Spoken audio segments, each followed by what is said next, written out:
Bueno, pues Jorge Escotado, bienvenido. Bienvenido, bien hallado. Casi me veo obligado a empezar con esta pregunta, como hijo de Antonio Escotado y como una persona que está intentando continuar, ¿no?, el legado de su padre, haciéndolo llegar a más personas, e incluso como introducción para aquellos que nos puedan estar oyendo y desconozcan la figura de tu padre, que espero que sean pocos. ¿Quién fue Antonio Escotado? ¿Me lo preguntas a mí? Bueno, pues para mí es un poco definir, es difícil definirlo en una palabra, pero como me ha entrevistado más gente, algo así que lo define polémicamente y en 3 palabras es el primer esclavo de la libertad. Un esclavo de la libertad. Mm. Yo lo Tu definiría así. padre, tu padre parecía atraído por lo tabú, ¿no? Primero con el tema de la droga, luego más adelante con la cuestión del comercio, donde incluso en la trilogía de los enemigos del comercio hace incluso una relectura, ¿no?, de la influencia del cristianismo en el desarrollo de Europa. ¿Por qué le atraía tanto lo prohibido? A ver, porque lo prohibido tiene una atracción especial siempre, ¿no? O sea, cuando hay algo prohibido, piensa que la rebeldía que todo ser humano alberga dentro, lo prohibido nos atrae de alguna manera. Pues bueno, mi padre como pensador, él ya desde muy niño quería ser un gran pensador, de verdad, ¿eh? Esto ya se sabe por cuadernos y por cosas que hemos visto. Mi padre se propuso ser una persona muy inteligente, entonces para eso puso los ladrillos para ser la persona que finalmente fue, que yo creo que es uno de los casos, no es porque lo diga yo, que soy su hijo, sino que lo dice todo el mundo, que es un caso de inteligente a sabio, ¿no? Llega un momento en que ya mi padre tiene sabiduría, no podemos llamarle intelectual, no. ¿Por qué? Pues porque ha cambiado de opinión muchas veces, y además se congratula de ello y nunca ha dejado de estudiar y con la humildad del que estudia, tienes que reconocer a veces cuanto más miras una cosa de cerca, más cambia esa cosa. Eso era una frase suya. Y entonces, ¿por qué le gustaban los avisperos? ¿Por qué le gustaban los temas polémicos? Los temas prohibidos. Pues precisamente por eso, porque da mucha satisfacción poner luz donde solo hay tinieblas. Donde antes es un tema, un anatema, por así decirlo, de repente iluminarlo con datos y con honradez histórica. Entonces mi padre hizo Historia General de las Drogas cuando realmente no había un libro en castellano que dijera lo que eran las drogas, cómo se habían utilizado a lo largo del tiempo y luego también su fenomenología. Y luego se metió en el comunismo, pues también, porque es otro tema que a la gente le cuesta mucho reconocer que ha sido un fracaso estrepitoso, ¿no? O sea, es una ideología del corazón, no de la razón. Entonces mi padre en sus tiempos decía que había sido más rojo que la muleta de un torero, entonces se metió en este tema tan espinoso que él lo definía como el miedo a uno mismo y el miedo a los demás, ¿no? El miedo a uno mismo sería un poco la relación que podemos tener con las sustancias psicoactivas y el miedo a los demás es pues el liberalismo, el capitalismo, entonces el comunismo un poco como que te hace sentir parte de la manada y no tienes miedo a que el otro le vaya mejor. ¿Por qué? Porque todos nos va a ir igual de mal. Entonces, Escota era un escritor polémico, totalmente, y arrojaba luz donde había tinieblas, y le encantaban Mm. los avisperos. Si hubiera vivido unos años más, podéis estar seguros de que hubiera hecho un libro sobre la lucha de género y todos los dislates que estamos oyendo del heteropatriarcado, tal cual. Se había puesto a investigar eso, lo que pasa es que ya no le dio la vida. Una vida muy prolífica, más de 20 obras, y que cualquiera que esté escuchando esta entrevista no se quede solo con Historia General o con Enemigos del Comercio, que son las dos trilogías.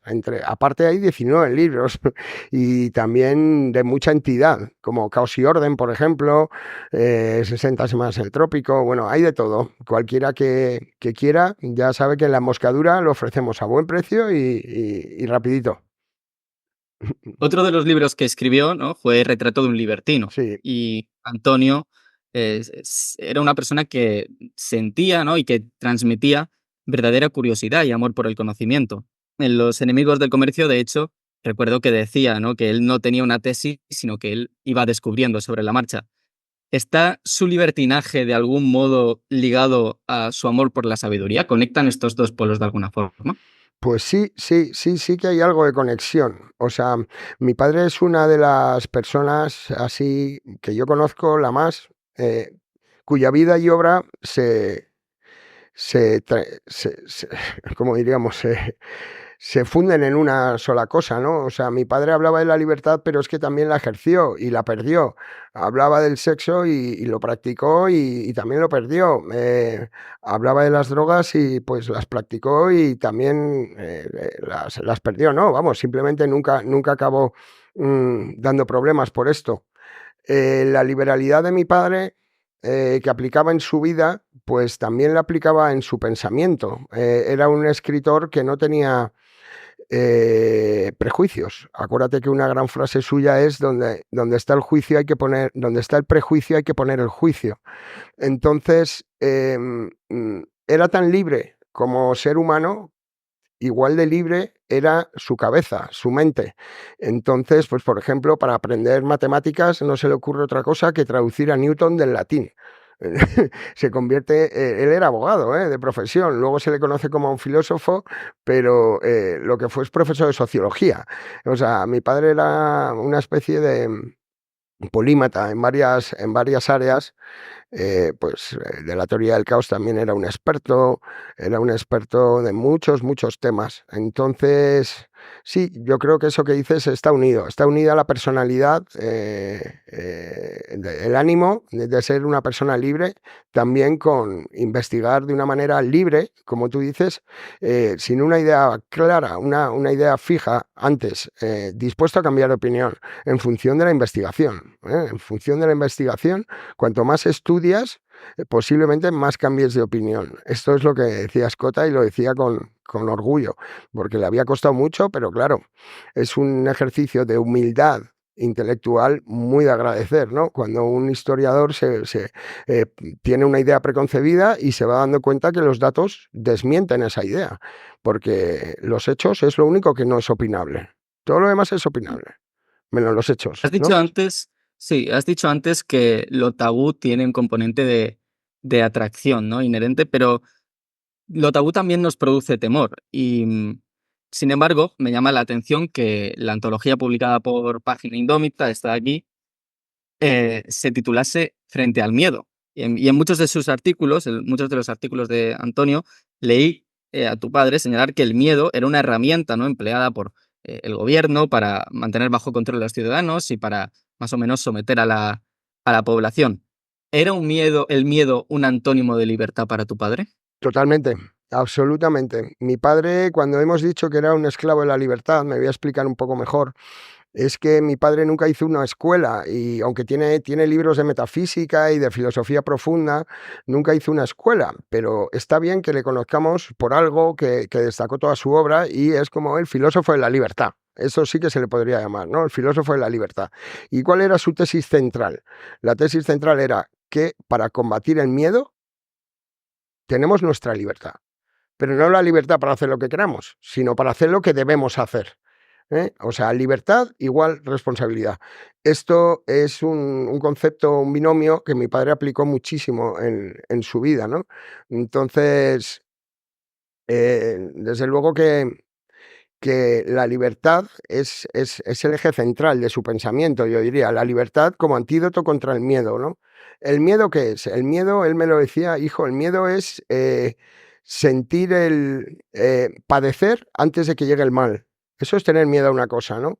Padecerla antes de que llegue. Y el temor, anticiparla. Tener miedo es anticipar el mal antes de que suceda. Y tener temor, en cambio, es mucho más razonable, porque tú puedes ser temeroso que no medica. O sea, el miedo está en cierta manera en nuestra sociedad. La gente que es muy miedosa, pues se la entiende como miedica, ¿no? Pues para ser valiente no hay que confundir valiente con temerario. Vale, una persona puede ser valiente o puede ser temeraria. Es la barrera que distingue una cosa de la otra es muy fina, pero uno se juega la vida porque no la valora y otro se la juega sabiendo lo que vale la vida, ¿no?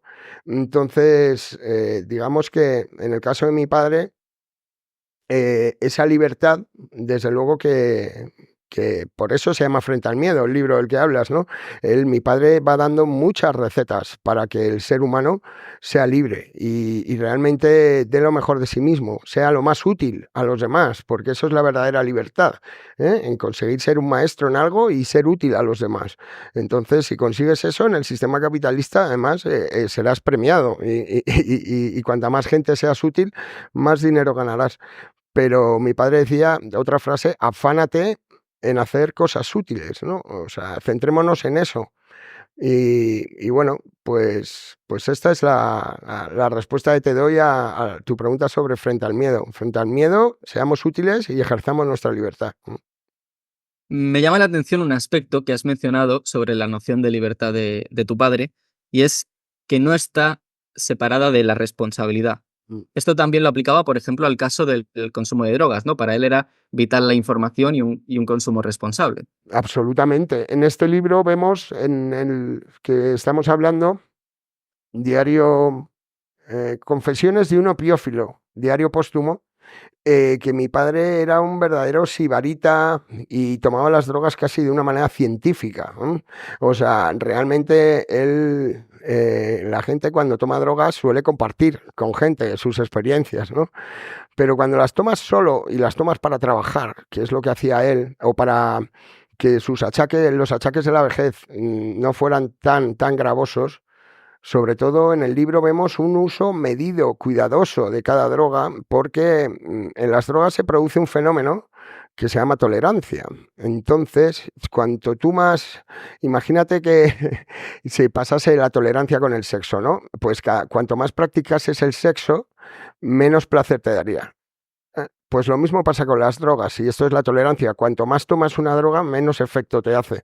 Entonces, claro, mi padre, que era un ser informado, que sabía exactamente qué ventajas y qué desventajas tenía cada sustancia, pues iba directamente ahí a sentirla. O sea, para eso no puedes aficionarte porque desaparece el efecto, ¿no? O sea, él era partidario, y que no se me entienda mal, pero de una politoxicomanía, en el sentido de que la naturaleza, el mundo, el ingenio humano ha conseguido que hoy en el siglo XXI, en 2024, conozcamos, pues yo qué sé, como 30, 40 o 50 compuestos, algunos prohibidos, otros legales, pero que están ahí y son muy especiales. Se distinguen del resto de cosas que vemos porque no los podemos metabolizar. Son cosas que se llaman drogas o se llaman fármacos y que están ahí por no se sabe qué razón, ¿no? Pero muchas han ayudado a que el hombre pueda dormir, han ayudado a que pueda controlar su ansia,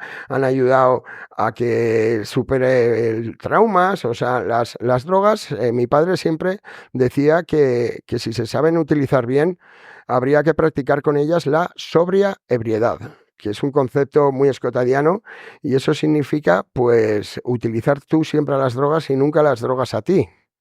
Partiendo de que son seres inertes, que no son buenas o malas las drogas, ¿no?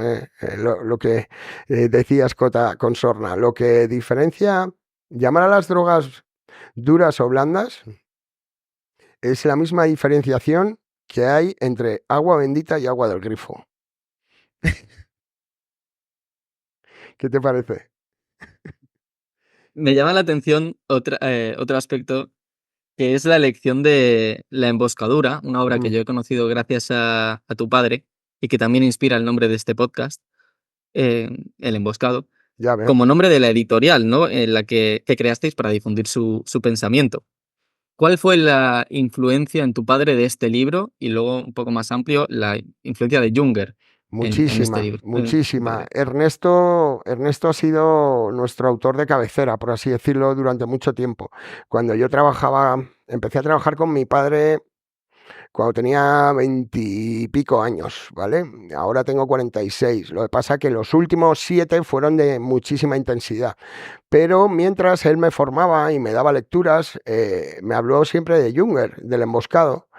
Y te prometo que es el único libro, La emboscadura, con el que he llorado. No sé si tú habrás llorado alguna vez con un libro. Yo lloré con una frase de La emboscadura, de la intensidad que tiene ese libro, que es cortito, que se lo recomendamos a todo el mundo.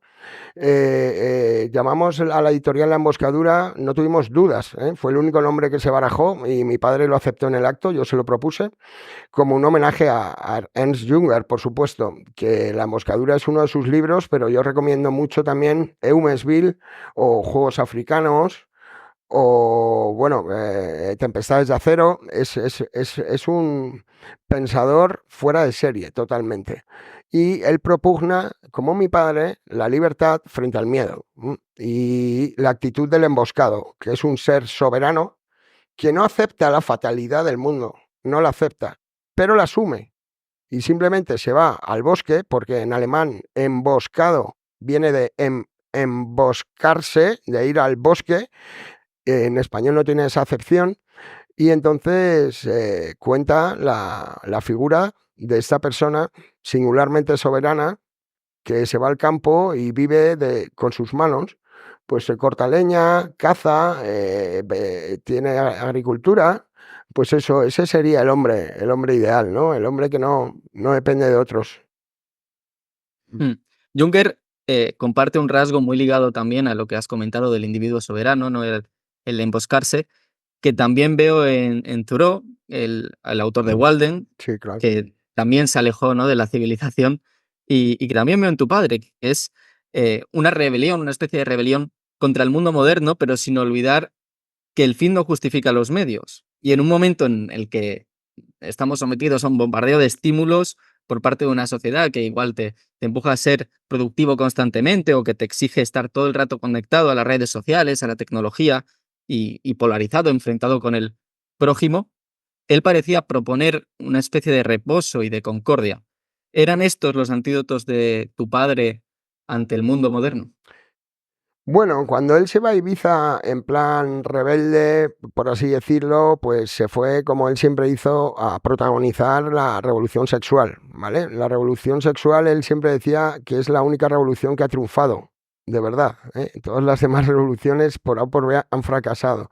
Y él tuvo la suerte no de vivirla, sino de protagonizarla también en Ibiza.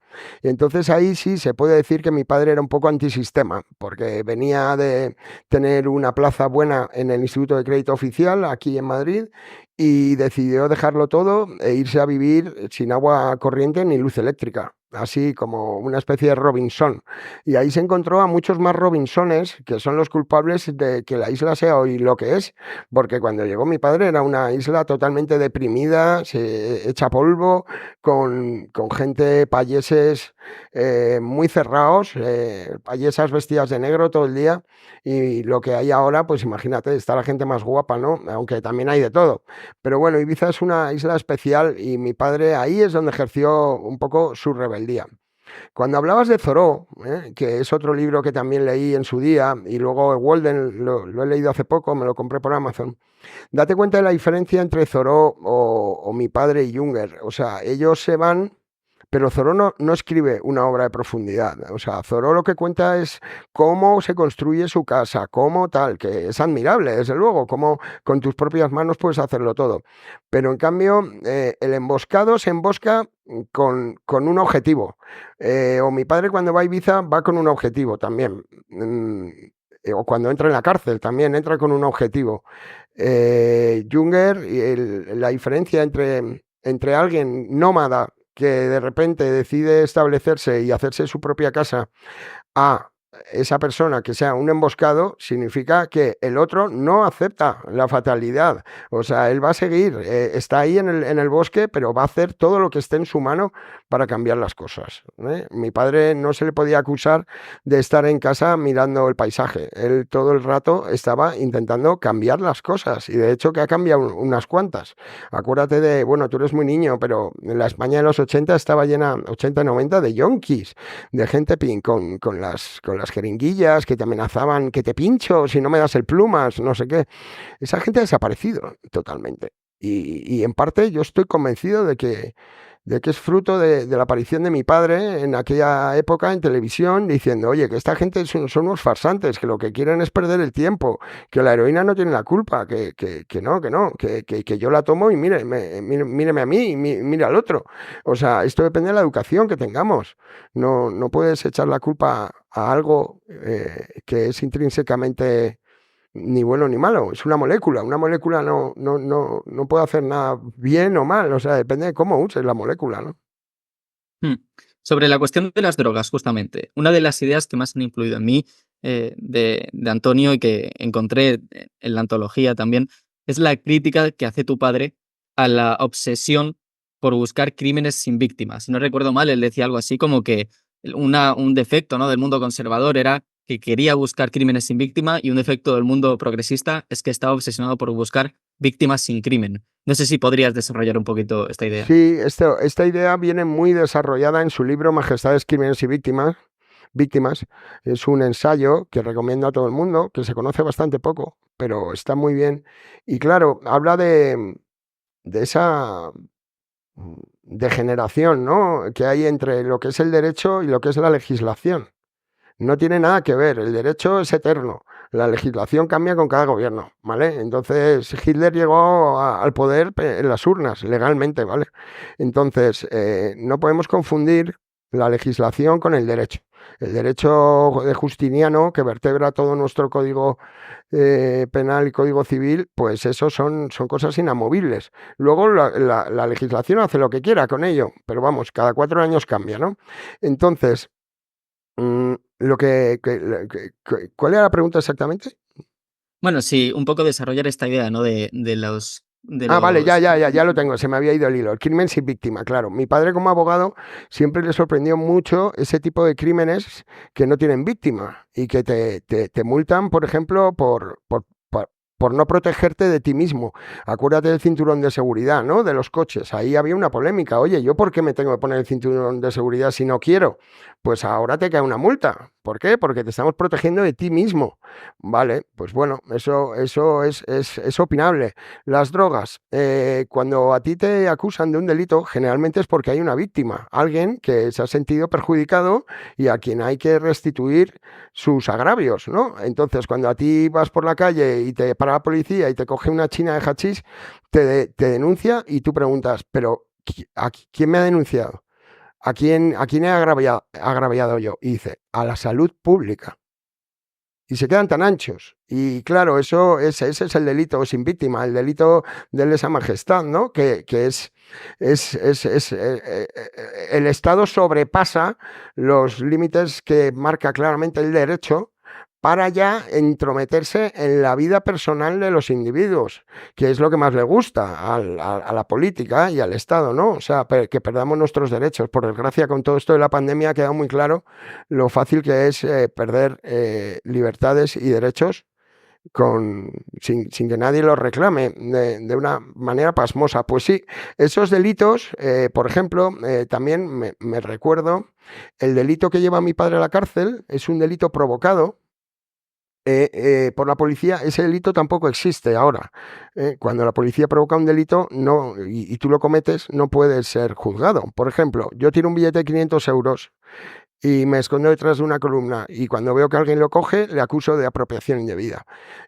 Oye, es que yo ese billete no lo iba a coger si no lo hubieras puesto tú. Y te dice el policía, ya, pero lo tenías que haber devuelto a la policía y te lo has guardado en la cartera. Entonces, eso es un delito también que ahí no hay víctima. O sea, desde luego que hay una parte execrable del derecho, ¿no? Por ejemplo, la eutanasia. ¿Qué pasa? Una persona, esto hay que estudiar caso a caso, ¿no? Pero ¿cómo no vamos a poder disponer de nuestro propio cuerpo? Si es tu propiedad más prístina, ¿no? O sea, si tengo algo en la vida, no es una casa, no es una hija, no es una mesa, es mi cuerpo. Y si yo mismo quiero poner fin a esta aventura, pues tengo el pleno derecho a hacerlo. No hace falta ni que esté mal, ni que tal. O sea, si estoy en mis plenas facultades, si yo ahora mañana me quiero practicar la eutanasia, ¿por qué no puedo? Porque sería una pérdida, porque me ha dado una pájara transitoria, pues a lo mejor sí, ¿vale? Y seguramente luego no lo acaba haciendo, pero si como el pobre San Pedro solo pudiera mover la cabeza, pues claro, son otra vez, es un delito sin víctima, ¿no? O sea, los delitos sin víctima son aquellos que Escota cree que el derecho ha sobrepasado el límite y lo ético se ha convertido en moral. Y volviendo al tema de la droga, sin embargo, la despenalización no podría hacerse de golpe, ¿no? O sea, ¿cómo proponía Antonio el Él se hacer reunió, este proyecto? él se reunió con unos magistrados, porque has hecho muy bien diciendo despenalización y no legalización, porque legalizar las drogas es un lío jurídico enorme, pero despenalizarlas no. Despenalizarlas se hace fácil, porque como siempre fueron legales, lo difícil es legalizarlas, pero despenalizarlas hay que quitar este artículo, este y este. Mi padre se tomó ese trabajazo con unos magistrados y lo publicó en La cuestión del cáñamo, que es un libro que quiero reeditar ahora en La emboscadura, donde se explica todo el camino jurídico para que en España se pueda legalizar el cannabis, que ya lo está legalizando Alemania. Es de risa que España, que tiene la situación geoestratégica que tiene, seamos el último país de Europa en legalizar el cáñamo, ¿no? Cuando somos de los más consumidores, además. Bueno, pues sí, todas las drogas a la vez no se podrían legalizar, creo, querido emboscado. Yo iría poco a poco, pero lo que sí que habría que hacer es regularlas. Lo que no puede ser es la situación actual, que la población se envenena en muchísimas cosas. Tú vas a comprar ciertas drogas y están adulteradas al 80%. Eso no puede ser. Eso le tiene que interesar a la salud pública. Deberían hacer barridos y es peor la droga adulterada que la droga pura. El otro día leí que el año pasado murió más gente por adulterantes que por las drogas. Imagínate que tú vas a comprar cocaína y estás esnifando paracetamol. Tú no lo sabes, pero es que el paracetamol esnifado es una puta mierda. Y claro, y esto que no es una consecuencia de la prohibición. Entonces, todas las drogas tienen un uso, todas. Un uso terapéutico, todas. No hay ninguna que no tenga un uso terapéutico. Pero lo que hace falta es regularlas, ¿eh? Y que paguen impuestos y que se pongan a un precio asequible, no a un precio caro, porque entonces siempre existirá el mercado negro.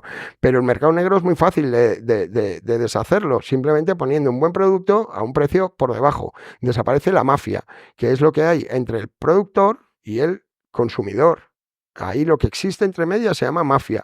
Ahora nos gustaría que fuera Estado y que igual que vigilan el whisky que sea de buena calidad y el tabaco que no sea de contrabando, pues igual que vigilan el resto de drogas. Pero tendrían que ir una por una y bueno, pues los usuarios no creo que tuvieran problemas en apuntarse, en ir al médico y decir, oye, yo esta sustancia me interesa, que te hicieras unos test psicotécnicos y que dijeras, oye, pues para el viernes quiero medio gramo de MDMA o medio gramo de cocaína pura, claro, y pagas tus impuestos. Esto sería una sociedad ideal, ¿no? En el que hemos asumido ya que las drogas forman parte de la sociedad y se van a quedar. Y sobre todo cada año hay nuevas, cada X tiempo. Ahora las drogas de diseño han venido a revolucionar. Pero antiguamente, como había menos drogas, estaba el opio, estaba el vino en Roma, tal, pues era legal y no había ningún problema. Ningún problema. Todo el problema llega tras el experimento prohibicionista, que no ha podido salir peor. No ha podido salir. Yendo a los enemigos del comercio. A lo Vamos. largo de 3 tomos hay un análisis constante, hay una constante en el análisis que es de su padre sobre la influencia del cristianismo en muchos movimientos a lo largo de la historia de Europa, que hizo que se adoptara una visión pobrista, ¿no? Como la llama La, Antonio. la santa pobreza. Sí, sin embargo, también es cierto que sin la aparición del cristianismo no se habría extendido una visión occidental de dignidad del ser humano, ¿no? ¿Reconocía su padre esta otra dimensión o no Sí, estaba de sí. acuerdo con esto? Sí. Mi padre no le echaba la culpa al cristianismo del movimiento colectivista y tal. Él realmente, aparte que el cristianismo no es esclavista, ¿eh? Esto es muy importante. O sea, y luego acuérdate, ya con la reforma, con Lutero, la pobreza deja de santificarse, ¿no? Mi padre lo que sí que estaba era en contra de dos cosas. La secta ebionita, creada por San Juan Bautista, la secta esenia, son los esenios, son los primeros que identifican riqueza con impureza. Entonces, son gente que no puede llevar nada, ningún tipo de avalorio, van con túnicas, que la riqueza mancha. Esta es la primera vez que mi padre detecta esto en la historia de la humanidad, porque su estudio es muy, muy prolijo y no se va a las fuentes primarias. Y aquí la secta creada por San Juan Bautista es la primera en la historia que dice que la propiedad mancha. Luego ya, en los testamentos tenemos el Sermón de la Montaña de Jesús, donde dice que los últimos serán los primeros y que bienaventurados los pobres de espíritu. Ojo, aquí también ya estamos otra vez en rollo anticomercial. O sea, no puede ser que los últimos sean los primeros, ¿no? Los primeros serán los que más se le ocurren, ¿no? Y aquí es donde se santifica la pobreza. Durante mucho tiempo, la santa pobreza, la limosna, el pobrismo, ¿no? Que si tú eres pobre no tienes culpa de ser pobre, cuando la mayoría de las veces puedes hacer algo para salir a flote. Lo que pasa es que prefieres dar pena y ser víctima, y ir de víctima que enfrentarte a tu realidad. Bueno, esto cambió totalmente con la Reforma y ya sabes bueno, que el cristianismo no ve para nada mal la riqueza, ¿no? Pero a lo largo de la obra, pues mi padre lo que trata de averiguar es quién ha dicho estas dos frases, que la propiedad privada es un robo y que el comercio es su instrumento. Estas dos frases, mi padre analiza todo lo escrito hasta el día de hoy y en la trilogía el lector lo verá, que es una pasada la cantidad de datos que te aporta de dónde se está diciendo esto y por qué, ¿no? Entonces, digamos que esto luego se llama comunismo, un poco, ¿no? Lo de la que propiedad es un robo y tal, salvando las distancias. Pero claro, lo que detecta Escota es que es un movimiento cíclico en la historia. Siempre pasa y va a pasar, ¿vale? Y es cuando hay un avance en seguridad, un avance en libertad, luego se produce un retroceso en seguridad. Cuando hay mucha libertad, luego un retroceso en seguridad. Y esto él lo va marcando siglo tras siglo, en qué partes del mundo va sucediendo. Y por eso es una tesis que va saliendo mientras él la va escribiendo, pero que es muy impactante, ¿no? Como dice Milei, donde entra el comercio no entran las balas, ¿no? Se hizo célebre también, o fue bastante vista, la crítica de Jesús G. Maestro. Bueno, ¿estoy grabando? No, Sí. no estoy grabando. Recording in progress. Ahora sí. Fue bastante vista la crítica de Jesús G. Maestro a los 3 tomos de Los enemigos del comercio. Y una de sus críticas principales era la falta de atención de Antonio al panorama español, especialmente durante el Siglo de Oro. ¿Tenía su padre, como decía Jesús G. Maestro, una deuda pendiente con España? Pues es posible que sí. Lo que pasa que, a ver, es una obra tan ambiciosa que mi padre, si estuviera vivo, estoy seguro que posiblemente incluyese la parte de España, porque sí es cierto que habla bastante poco de España. Es cierto que España no fue esclavista como fueron otros imperios, ¿no?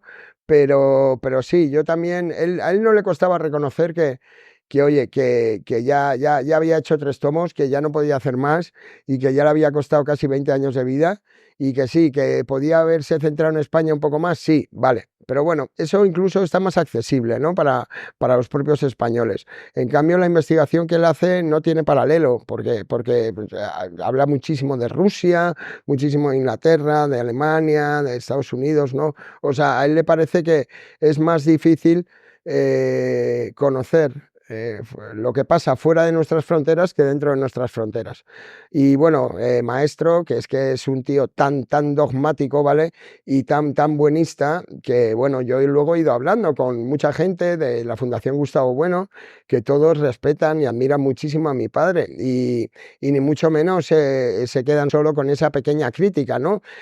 Maestro le hizo 3 críticas de 3 horas, 1 hora cada vídeo. Mi padre, después de verlos, porque tenía una parte como de risa, decía, Antonio, tienes una deuda con España, y se lo recordaba en los 3 tomos, en los 3 vídeos. Le respondió al primero muy amablemente diciendo, muchísimas gracias, nadie le ha dedicado tanto tiempo a hablar sobre mi obra, 1 hora sobre el tomo 1, se lo agradezco muchísimo, y es cierto que podría haber hablado un poco más sobre España, pero me pareció más importante escribir sobre lo que he investigado, que no lo sabía, ¿no? Y a lo mejor España, pues sí lo sabía él. Es un tema que, bueno, que se puede buscar, ¿no? Lo de la leyenda negra y todo esto, pero ahí hay muchísima literatura. En cambio, lo que hace mi padre, que es una investigación sobre el concepto que he dicho antes, ¿no? De la propiedad privada como un robo y el comercio como su instrumento, eso no se había hecho antes y era sin parangón. Y eso también lo reconoce Jesús Maestro y lo reconoce la Fundación Gustavo Bueno. Pues, es una obra inmortal. Y vale, que podría ser un poquito mejor, vale, pues venga, ya no le damos un 10, le damos un 9,9. Uno de los rasgos que hacían diferente a su padre, y lo hemos mencionado antes, era que no le costaba admitir el error. ¿Qué supuso para él escribir Los enemigos del comercio? Porque, claro, ha dicho antes que su padre, antes de hacerlo, era rojo, ¿no? Como ha dicho. Y luego, ¿por qué nos cuesta tanto cambiar de opinión? ¿Por qué vemos en la rectificación como un fracaso? Bueno, no sé si es en España o es una cosa general. Pues bueno, esto es profundo lo que me dices. Mi padre lo estudió mucho, ¿no? Decía que hasta el orgasmo palidece ante la seguridad y la firmeza que da el pensamiento al ser humano, ¿no? La capacidad de estudio es quizá lo que nos distingue de manera más palmaria del resto de seres vivos, ¿no? La capacidad de estudio. Y mi padre, a través del estudio, conquistó la felicidad totalmente y pudo llegar a cotas tan altas, ¿no? Como Los enemigos del comercio, pero cambiar de opinión es algo que se produce sobre todo en gente que no estudia. Si te das cuenta, cuando tú tienes una idea fija y han pasado 40 años y sigues teniendo la misma idea, pues es para echarse a llorar. Es una pena, o sea, ¿cómo es posible que la idea te valiera con 20 años y te valga la misma idea con 60? No, hombre, no. O sea, la vida va cambiando, el pensamiento va cambiando, los argumentos que vas escuchando te van influyendo. No puede ser, casi todo el mundo tiene un pasado un poco rojo, luego de centro y luego acabas como de conservador, ¿no? Se dice, cuando no tienes nada, pues eres comunista y a medida que vas teniendo, pues te vas haciendo más conservador. Pero no, no es así, es cierto que hay una etapa de cierta rebeldía, pues sí, incluso con camisetas del Che Guevara, ¿no? Si la gente supiera que el Che Guevara lo que era un fusilador profesional y que todo ese mito está creado de la nada, que era un puñetero desastre, que era una persona, vamos, que si te lees su biografía alucinas, pues nada, se ensalza a mito esto, ¿no? Y ahí es donde da un poco de pena que esa misma persona que lleva ahora una camiseta del Che Guevara con 20 años se la ponga también cuando tenga 60 años. Realmente sería ridículo, ¿no? Y daría mucho de pensar. Una persona que piensa lo mismo toda su vida, eso se llama la idea fija. Y bueno, pues allá tú, si eres feliz con la idea fija, disfruta. Pero lo que mi padre aseguraba es que el entendimiento nunca te va a defraudar, hijo, me decía, nunca te va a defraudar saber más sobre cualquier cosa. Y eso es como un poco la finalidad de todo ser humano, ¿no? Lo que nos distingue de otras especies es eso, precisamente, la capacidad de estudio, de conocer y de reconocer que cuanto menos sabes, más crees que sabes. Pero es que eso ya lo dijo Sócrates y lo dijo clarísimamente hace más de 2000 años. Solo sé que no sé nada. Cuando alguien te dice eso, cágate, porque el que dice que no sabe, ese es el que sabe. Pero el que va de saberlo todo, ese es un petulante cantamañanas, ¿sabes? O el que se echa flores a sí mismo diciendo, soy muy inteligente, soy muy guapo y tal. Pero a ver, esto lo tienen que pronunciar labios ajenos. Es que yo sé mucho sobre la Revolución Francesa. No, no, no, eso te lo tienen que decir los demás. Es que tú sabes mucho sobre la Revolución Francesa. Entonces, eso es la idea fija o la idea móvil. Y bueno, decía Jorge Drexler, que también es un amiguete de mi padre de sus últimos años, que si quieres matar algo, déjalo quieto, ¿no? O Mm. sea, el movimiento es la razón de la vida, el paso de potencia a acto aristotélico. Entonces, esta gente que sigue pensando lo mismo con 40 años que con 20, pues parece que han optado por eso, por quedarse quietos, ¿no? Y no... Pasando ahora a esta hora, Confesiones de no piófilo. Sí, Eh, Esta es una obra en la que vemos el lado más personal, ¿no? de Antonio. Y uno de los temas que vemos más presentes es su actitud ante la muerte. y en primer lugar hacia la de su propio hijo. Alguna vez escuché a tu padre decir que no sabía qué había en el más allá, pero que esperaba encontrarse con Román. ¿Cómo afrontó Antonio la muerte de Román? A ver, la pregunta se las trae. Mi padre pensaba, pero casi un poco de manera naif, que cuando se muriese se iba a encontrar con mi hermano Román y también con sus padres, a los que llamaba papá y mamá, con mucho cariño, porque le tuvieron muy tarde y él fue hijo único. Mi hermano Román, que falleció con 40 años, pues fue una desgracia en la familia totalmente. Y bueno, decía que ojalá se lo encontrara, ¿no? Y también en el diario lo menciona. Pero mi padre siempre fue una persona no creyente. O sea, él nunca le vi ir a la iglesia. De hecho, decía que le daban alergia a las iglesias, que visitaba catedrales, pero porque eran de inmensa belleza, porque habían sido concebidas para un Dios. Pero él nunca creyó en otra vida, ni en la inmortalidad, ni nada. Lo que sí que en sus últimos años se fue haciendo no más creyente, pero más sensible a qué pasará, ¿no? Cuando se me apaguen se me apague el cuerpo, él siempre decía que la muerte es dormir sin soñar. Y eso es lo que yo creo que debe pensar todo individuo. Cualquier persona que piense que hay otra vida, eh, está haciendo, o bueno, se está haciendo trampas a sí mismo en el mus, o realmente se va a llevar un chasco muy grande, porque hay que pensar en el más acá, no en el más allá. Esta es la vida, hoy por hoy, todos los datos que tenemos es que cuando uno fallece, fallece. Entonces, hay gente que no puede soportar esa certeza, ¿no? Y entonces ahí llega pues la única frase con la que estoy de acuerdo de Marx, que la religión es el opio del pueblo, ¿no? Entonces mi padre nunca fue creyente, pero tampoco era ateo ni agnóstico, él estaba en otras cosas, o sea, la fe no la declinaba, no declinó el verbo creer ni la fe, decía. Él lo estudiaba, y si no podía estudiarlo, pues no entraba en su órbita. Y como de Jesús no se puede mostrar nada más que Flavio Josefo cita a Jesús y que va en una burra y va y tal. O sea, así que hay datos que pueden explicar que Jesús existió, una persona como Jesús, y que dijo cosas muy fuertes, pero de ahí ya a ser el Hijo de Dios ya hay un trecho. Yo le veo más como de la época, si él pudiera elegir, la época griega, ¿no? Que había muchos dioses, el dios del vino, el Apolo, o sea, que era más, no eran, no solo había un dios, sino que había muchos dioses. Y esa época más pagana, yo creo que a mi padre le hubiera gustado más. Mm. Tu padre también hablaba de equilibrar su instinto de perduración, ¿no? Con un franco instinto de muerte, lo llama. También habla de aprender el desapego. Es muy En el fuerte. libro reflexiona ante la llegada de su propio final. ¿Cómo enfrentó su propia muerte, Antonio Pues Escotado? yo lo he dicho en algún sitio, la última lección que nos dio se la guardó para el final y fue esa, la entereza ante la muerte. O sea, no pataleó nada.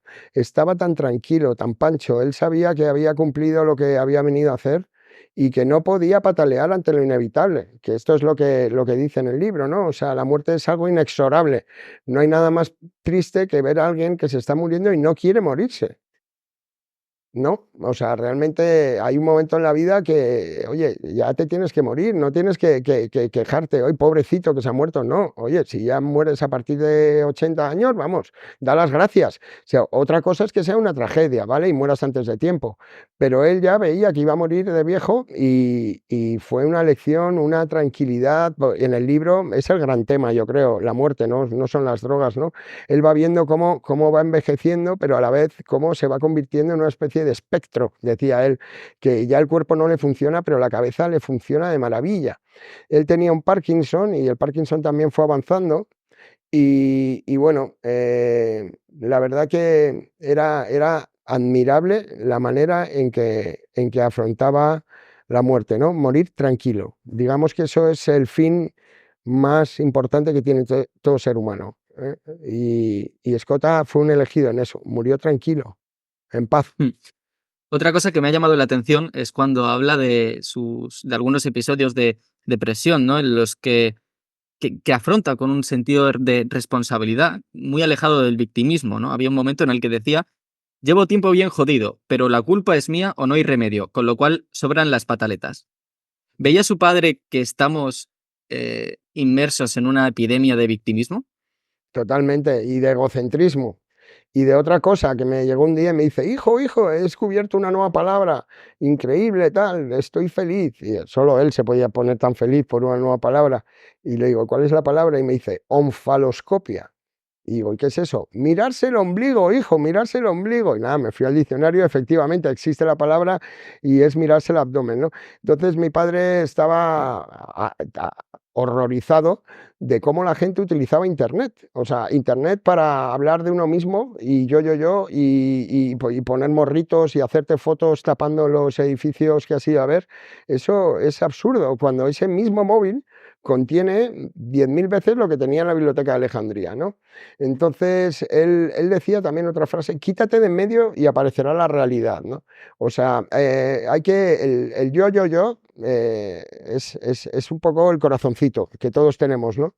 Pero cuando tú miras las cosas sin yo, miras las cosas desapasionadamente, es cuando consigues dejar en la puerta los sentimientos, es cuando realmente llegas a la esencia, ¿eh? Que no tiene ni que ser buena o mala, es o no es, pero no Mm, puede verse influenciada por los adjetivos. Por ejemplo, mi padre tenía, y esto no sé si tenías esta pregunta, pero él tiene una obsesión ya en el tomo 3 de Los enemigos. Él se da cuenta de que cada vez escribe mejor y con más soltura, y dice: "Voy a empezar a escribir sin adjetivos", que es una locura. Intentar escribir sin adjetivos. Y hay bastantes páginas en que lo consigue. ¿Y qué pasa? Que él decía: "El adjetivo, hijo, es siempre sentimental, ¿eh? Lo que da fuerza a un relato son los verbos, y los sustantivos, que son partes de una frase que no necesitan de otra para tener sentido".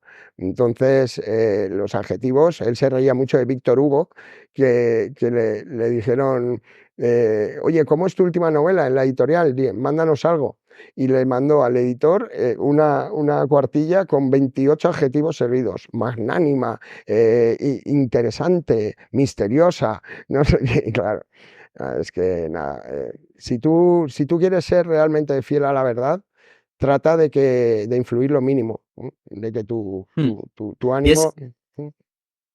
y es esa epidemia de victimismo consecuencia de la obsesión por el yo que mencionas. Sí, sí, tiene mucho que ver. El victimismo es rehuir las responsabilidades y echarle la culpa a otro. Y el yo, pues sirve un poco como para ah, retroalimentar un ego inexistente. O sea, porque realmente la gente que tiene amor propio, la gente que se puede decir que es feliz y que vive alegre, es gente que hace cosas por los demás, no para sí misma, ¿no? Entonces, volvemos al principio de la entrevista. Hay que ser útil a los demás y para eso el yo va fatal. Hay que pensar más en el tú. Entonces, menos, menos egoteca y más, ¿cómo se llama? Schumpeter, Schumpeter. Mi padre adoraba a Schumpeter y desde aquí rompemos una lanza por el que se considera el prócer del capitalismo, Schumpeter. Llegó un punto en el que tu padre atraía a personas que iban a Ibiza a tan solo a conocerlo y que, bueno, y había no son pocas las personas que lo llamaban maestro. ¿Por qué crees que resonó tanto su mensaje en la sociedad española? Bueno, la vida de mi padre es muy larga, académicamente hablando, está más de 40 años dando guerra y publicando libros, pero ahí, y sin que suene como inmodesto y tal, obviamente se nota el aporte que le dan las redes que las gestiono yo, y en los últimos 5 años pues ha sido un boom totalmente. Había hace 10 años muchísima menos gente conocía Escotado que ahora. Y eso es gracias a que mi padre es complejo, llegar a sus libros no son para todo el mundo, pero en cambio cuando habla se le entiende muy bien y se le entiende fácil, y eso sí que es para todo el mundo. Entonces, la gente que iba a Ibiza ahí era ya una especie de santón. Mi padre iba vestido de blanco y era pues, quiero fumarme un porro contigo, Antonio, quiero que me firmes esto. Era una especie ya casi de, él decía, coño, que yo no soy Lourdes, que esto no es, que yo no soy ninguna celebridad. Pero bueno, lo llevaba bien. En el fondo, también a quien no le gusta esa vanidad, ¿no? De que la gente reconozca tu trabajo, y él mismo se sorprendía de cómo estaba penetrando su pensamiento en los últimos años. Y la verdad que eso también contribuyó seguro a que muriese tan tranquilo, sabiendo que iba a ser uno de estos raros casos de autores que alcanzan la fama mundial después de muertos, porque eso es lo Mm. que yo me voy a dedicar. ¿Crees que su mensaje llegó justo en el momento en el que la sociedad española lo necesitaba? Pues no podría decir eso. Yo creo que la sociedad española podría haberle hecho caso antes. Ya tenía un mensaje bueno al principio, pero sí, con Los enemigos del comercio, pues es una obra total, y lo reconoce cualquier mundo, cualquier persona, desde Pablo Iglesias hasta Daniel Lacalle o Jiménez Los Santos, quien quieras. Te puede gustar o no, pero es innegable que es una obra de un maestro, de un sabio, y claro. Luego te enteras que también es el de la trilogía, también es el que ha hecho Amnesia, también es el que ha hecho tal, tal. La vida de mi padre es cinematográfica totalmente, y la verdad que única e irrepetible. Mm. ¿Tu padre habló alguna vez de la necesidad de crear un partido? Él lo llamaba el Partido de la Humilde Reforma. Mm. ¿Crees que hay esperanza real de que aparezca un partido de corte liberal que lleve a cabo las reformas que necesita este Ojalá, país? ojalá, pero lo dudo bastante. La situación política no podía estar peor que ahora, y lo dudo. Mi padre es cierto que les animaba pues a todos estos, a los liberales, a Jano, a Villanueva, a UTBH, a todos los youtubers, a que hicieran algo, pero es que esta gente ni se le pasa por la cabeza meterse en política. Está tan mal visto, ahora está tan desprestigiada la posición de político, que bueno, yo solo pensaría en política si se hicieran unos cambios mínimos, que mi padre también los propugnaba. Pues eso, pues que demuestre, antes de entrar en política, se demuestre que esa persona ha trabajado para alguien, que ha recibido alguna nómina. Eso es lo mínimo. Luego, que hay un máximo de tiempo para estar en la política. No puedes estar más de 4 u 8 años, en ningún caso. Y luego que se ocuparán esos puestos gente de reconocido prestigio y contrastable, no gente que no tienen, que copia su tesis, y bueno, yo qué sé, hay que hacer muchos cambios en la política para que otra vez nos vuelva a interesar. Y yo dudo de que salga ese partido político. Lo que tendría que salir, ojalá, es un revulsivo tipo Milei, que eso sí que es una pasada lo que está pasando en Argentina. Necesitamos un Milei, eso sí que es lo que necesitamos. ¿Está la sociedad contemporánea dominada por el miedo contra el que quería luchar tu padre? Mucho, en gran parte sí, en gran parte sí. Me están llamando por teléfono. Bueno, vamos a cortar dentro de no Eh, mucho, ¿vale? Que tengo una Sí, llamada. me quedan dos preguntas, Vale. esta y otra. Dominada por el miedo, eso es lo que le gusta a los poderes públicos, claro, es una manera de tener a la sociedad atenazada, coagulada. Cuando hay libertad, la sociedad crece; cuando hay miedo, la sociedad se coagula. Y entonces, para el Estado, para los políticos es maravilloso. No puedes vivir con miedo, significa que te necesita para que le protejas, ¿no? Entonces, el político siempre va a intentar infundir un miedo en la población para justificar su presencia. Pero la verdad que si tuviéramos meros responsables públicos, como hay en Suiza, que nadie sabe el nombre de los ministros ni el presidente, funcionaría todo muchísimo mejor.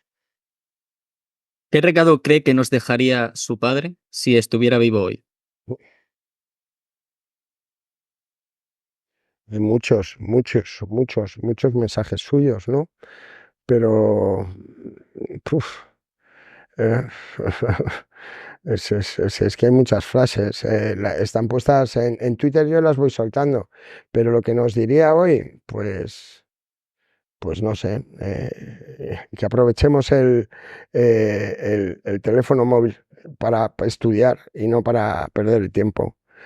Y, y, y eso, que morir tranquilo está muy relacionado con el estudio.